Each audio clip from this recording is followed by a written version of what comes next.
and welcome to my Monday Night Raw review, the final Monday Night Raw before WrestleMania this Sunday. It's pretty much the last hype, all live in Los Angeles, California. Kicking it off with the Icon Sting, which I believe they did finally address him instead of calling him Vigilante. As Sting came out saying, so this is what it feels like to kick off Monday Night Raw, huh? And pretty much when Sting came out, he pretty much did his woo thing and everything. His little woo thing and everything. He talked about Triple H and how he's done his career at backstab people. And he said, Triple H thinks he's unstoppable, but he's not. And Sting's coming after him. Everybody wants to talk about this whole Forgotten War and WCW and all that stuff. But that's kind of ridiculous at this point, doing this whole WCW versus WWE thing. This is now. That was years ago with that war. It doesn't make sense anymore, pretty much, as he says. He says the only reason why he's here is to take Triple H down, and Sting said he was going to do it. Stephanie McMahon came out trying to talk about WCW and stuff, man. And talk about Sting making his little return to the ring and to the big time and stuff. But she said, you were always a big fish in a small pond of WCW. And I don't know why people tried to come at TNA then, but when I was seeing some comments, he was trying to come at TNA for some reason. But Sting was big in both companies, but she just went on WCW. She talked about dogs are loyal and everything too, but they're kind of also stupid how you play loyal to WCW, and that's just a face painted freak. So Stephanie McMahon trying to come out here and emasculate people like she does every week now at this point. And then pretty much Sting did his whole woo thing again. I'm sorry, I like saying that woo, like woo thing. And pretty much Stephanie was gonna try to slap him, but Sting grabbed her hand as Triple H came out, taking off his jacket and everything. Remember, Jess said he touched you, everything, he put his hands on you, and Triple H just took his jacket off before he got in the ring. Stephanie handed him the sledgehammer, was gonna get in there, but Sting took the bat out of his jacket, getting ready to fight Triple H. Said, I got a bat, and you got a sledgehammer, let's go. And Sting pretty much tried to calm him in the ring. He took off his jacket and everything, told him to come in, but Triple H was going to do it, but he got out and left with the hammer and just walked to the back, and Sting was ready. Sure, I still don't like Sting's music. I don't like his entrance, but it was a good segment right there. So, I don't know if it was really going to keep going throughout the night, but I guess that's pretty much the final thing they could really do before WrestleMania this Sunday with Sting and Triple H. Dean Ambrose and Archer winning Stardust and Luke Harper. Bad News Barrett was on commentary, pretty much talking about the whole Intercontinental title thing. People started chanting Cody, but Ambrose and Truth got the win, so that was alright. Also, stuff they did, Miz and Sandow, pretty much in a 10-man tag, after they showed video of him interviewing Kevin Hart and Will Ferrell for that movie Get Hard. Pretty much was Miz, Sandow, Adam Rose, and the Ascension versus the Primetime players, Ryback, Zack Ryder, Eric Rowan, and a 10-man tag since all these men will be in the Andre the Giant Battle Royale, which I didn't know Zack Ryder was still there in that company. Pretty much, Ryback got the win over Miz, hitting the,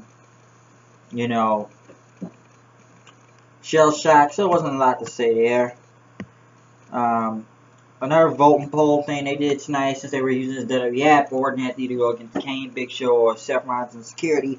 He went against Seth Rollins and Security, which match didn't really make any sense. Pretty much Orton just beat down Security and RKO'd them, so there wasn't really much to say about that right there. Even though Orton has really pretty much already got his hands on Seth Rollins a few weeks ago and beat the living hell out of him. So he still wants his hands on him and stuff now at this point, so yeah. It wasn't a lot for their feud. AJ and Paige were in the back. As they were talking about the title match tonight, Nikki Bella went against Paige for the Divas Championship, which was a good match. Very much Nikki Bella won because AJ hit Paige accidentally. And then after Nikki hit her finisher, that rack attack move, pretty much, I don't know, still the Bellas don't get much reaction anyways nowadays. Pretty much AJ and Paige brawled in the ring, and everybody started chanting CM Punk in after that match since they brawled with each other, and they just wanted the CM Punk chants. Oh yeah, Bill Simmons was out for that 10-man tag, by the way, in his commentary for it. The D.O. Double G, Snoop Dogg came out. as he talked about Snoop Mania and everything, and Snoopomania and WrestleMania and all this stuff. But Axelmania came out and says, don't change your channels. He says, this is Axelmania. This is an East or West Coast thing, because Axelmania is running wild, brother. As pretty much people started chanting Axelmania a little then. And pretty much he talked about Snoop and talked, it's a yo, yippee, yay, where my dog's at, he said. And pretty much Snoop went on and said, so you the one that's been popping off on Twitter, huh? And he said, you missing the real Mania out of all of them. You most important Mania. As Hulk Hogan's music hit, and he had a huge reaction. Probably the biggest pop of the night, Hulk Hogan. Hogan came out talking about Curtis Axel and everything, what the hell is going on and stuff, and talked about how Hulkamania started when he lifted Andre the Giant and slammed him and stuff. And he said Snoopomania with ever, because he was there to, when he dropped his first LP, listen to his thing, Hogan. And he would ask Snoop, like, what's this brother been smoking and stuff, Axel? Because as far as Axelmania, what's this brother been smoking, brother? And pretty much, I know it's kind of a corny joke, but pretty much Axel ripped off his shirt like Hulk Hogan, and he says, you, something like that, and tried to hit Hogan, but Hogan punched him to the ground, and then Snoop Dogg threw him out of the ring, and then pretty much ripped his bandana shirt-like thing off, and had a Hogan shirt on, and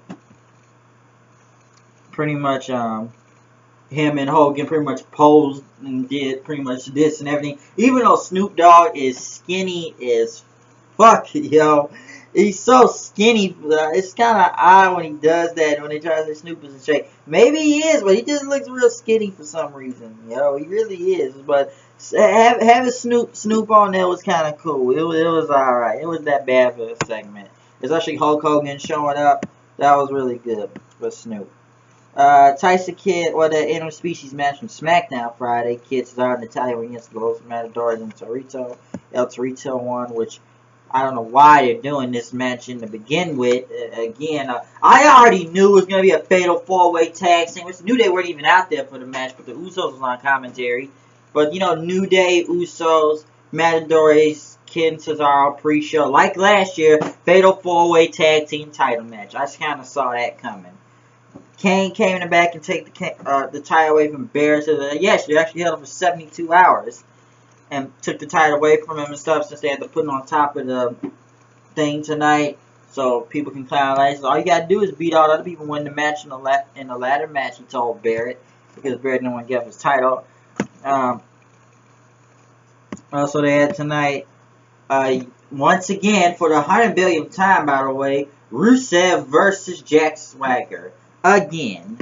Rusev won. Pretty much everybody started chanting, "We want Lana" and stuff, as they try to get a referee off him, and people try to pretty much go on and say that without Lana, he's kind of unrestrained, which I still find ridiculous that they let Lana go film a movie a week before WrestleMania. How ridiculous is that? And it's pretty much hit the accolade on Rusev. Cena came out for the save, but Cena got the living shit beaten out of him. Throw him into the barricade, the pole, and then him the accolade on the announce table, and then throwing him on there as referees had to pull him off. So, yeah. So, it made Rusev look more crazy and everything, but, I guess his match will go this whole America versus Russia thing. I guess Cena's got to get the win over Rusev, because that's probably the biggest thing he'll do after that. Bray Wyatt came out talking about all the people are guilty and everything, which he had a phenomenal promo, by the way. Talking about, I judge, I'm the jury and everything. This is my world, he says. There is no taker here. And he said, you are a liar, Undertaker. Like usual, his promo says, you are a liar. You lie to these people. Pretty much he went on to say. And talked about Undertaker, even a little lightning thing went off. And he says, he's here to set him free, he says. And they says, no, you people aren't going to believe in this anymore. Because he's going to take Undertaker out with Sister Abigail's kiss, he said.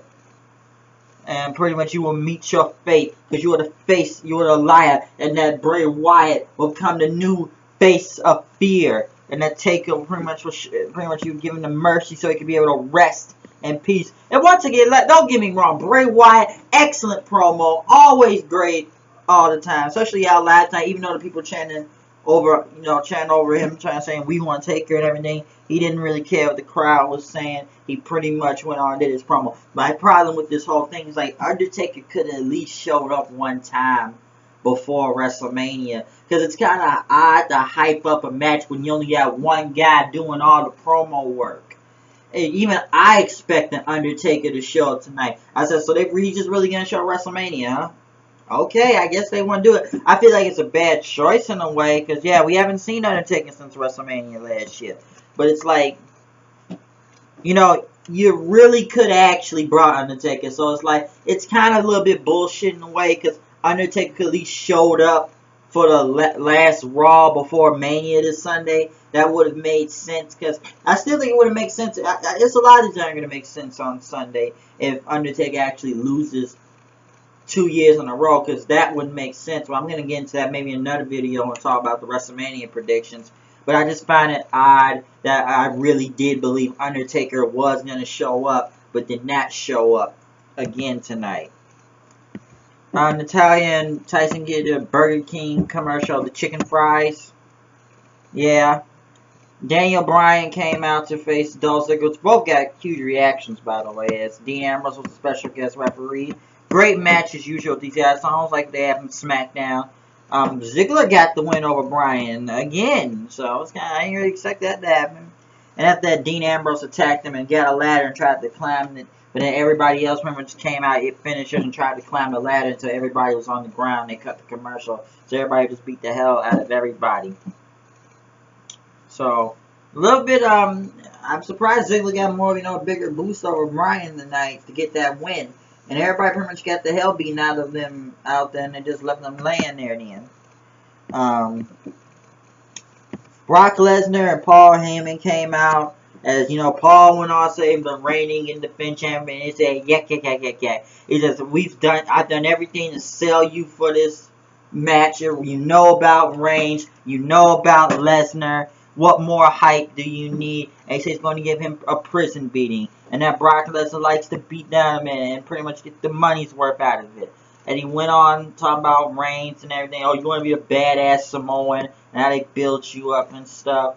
But they said Brock Lesnar couldn't beat the street. He beat the street. They said he couldn't beat John Cena. He gave John Cena a prison beating, as he said. A prison beating to Cena. And Cena's not even main event in WrestleMania. And now he's not even the last part of the show. That he is the last part of the show, Lesnar. And people are talking about he's a mercenary. He only does it for money. He says he's a passionate fighter, he says, though. He's a beast that will break down your door, take your wife, and take the food away from your kids on the table and name them Lesnar. That's what she said about Reigns. Even Lesnar looked at him when he brought up his whole kids, his wife, and that Reigns like people are gonna take his car, take his house, all that stuff, take his wife, everything named his son's Reigns and stuff.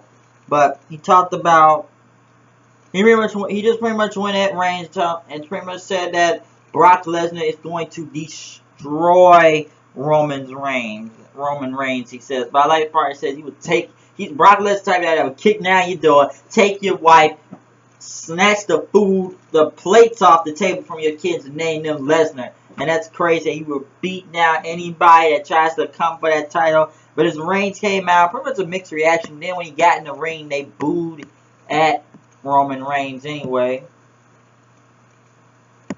I mean, yeah, they booed at Roman Reigns once he got in the ring. So yeah, that wasn't really good, I guess, for Reigns. So people, if you ask me, people are already chanting for Brock Lesnar out there anyway. With Paul Heyman like cutting the promo. But the problem at the end, they was hyping this whole face-to-face thing for a week now. And this is what we get. You get Brock Lesnar and Roman Reigns in the ring. All Brock Lesnar holds up the title. Reigns snatches it. And then they have this little tug-of-war mean face in this show. And that was very anticlimactic. That's the best you could have for face-to-face. None of the... Come on. Not even none of... Come on. I've never really... I gotta agree. Two WrestleMania opponents that didn't say anything to each other before the match happened this Sunday. That was kind of odd. That didn't do really any action but what? Have a little tug of war for the title and everything. If you ask me, the best person out of this whole feud is Paul Heyman because he's cutting the fucking excellent ass promos every week to make you believe that Brock Lesnar is going to kick the living hell out of Roman Reigns this Sunday at WrestleMania. Sometimes I feel like Brock Lesnar is going to win at WrestleMania, but I believe he's on his way out and it's going to go back to UFC. Because that ending did not make any type of sense right there. And yes, Brock Lesnar could be the whole part-time thing. And I don't think people give a damn about Roman Reigns. He got booed out of the damn the building tonight. He came out to an alright reaction first. But once he got in the ring, people just started booing at Roman Reigns. And they were kind of with Lesnar. But that tug-of-war thing didn't make any type of sense, people. This whole night was a little bit confusion. I still found out that Undertaker did not show up.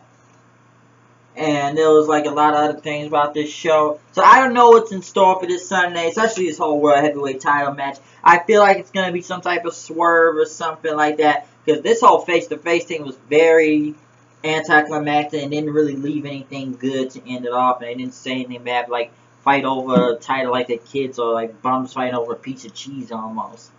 So I thought they would have said something, but it was just ended so quick and like I said, anticlimactic. It wasn't really that good for that whole face-to-face thing.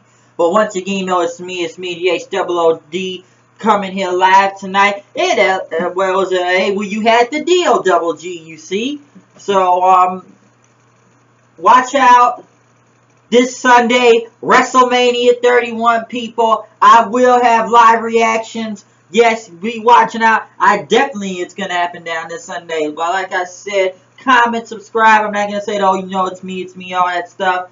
I came and I saw, get ready for Monday Night Raw. There's a lot of Manias, but this Sunday will be WrestleMania. So I'm out of here. I'll see you guys later. Peace. Check out past reviews, other past live reactions, everything. I'll see you guys later. I'm out of here. Showtime. That's things.